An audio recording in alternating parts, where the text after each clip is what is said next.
All right, I've been exploring this town and it's literally all Dover Impulses and ThyssenKrupp Auroras. But this is a Westinghouse, so it's a little different. Pretty cab.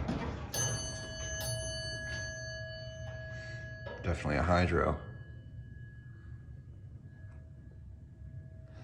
This looks like an older Westinghouse hydro, actually.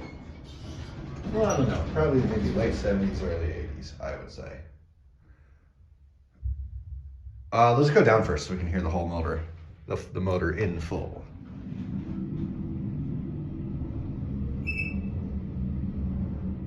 This might be a good one.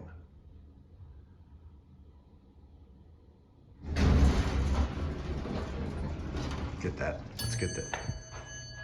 Nice. Oh, there's an old Edwards fire horn up there. Or I don't know if it's for the fire alarm, but it's an old Edwards horn. All right. Floor lockout in the phone cabinet. Interesting. What is that? Oh, wow. Look at that. That's neat.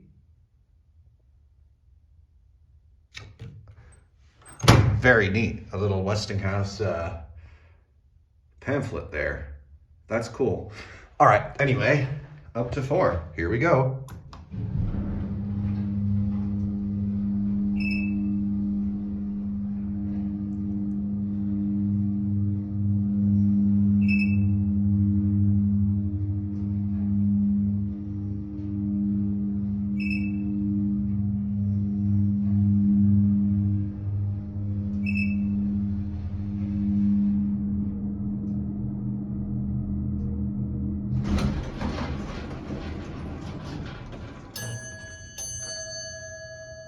The lantern only lights up on the second ring and then it goes right back off. It's a pretty building though. I bet you this elevator actually replaced something older too. Perhaps like a freight.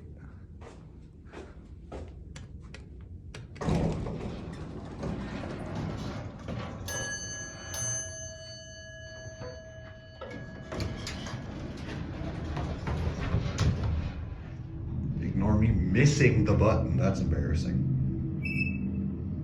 Capacity is 4,000 pounds. Not too bad. I mean, yeah, that makes sense. This elevator's kind of hefty, honestly.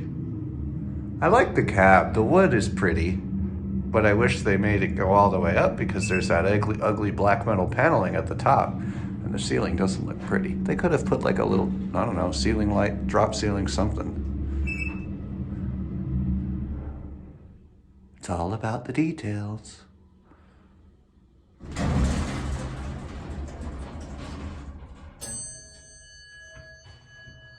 Love that.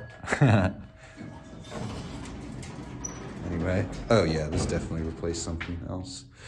But that's it.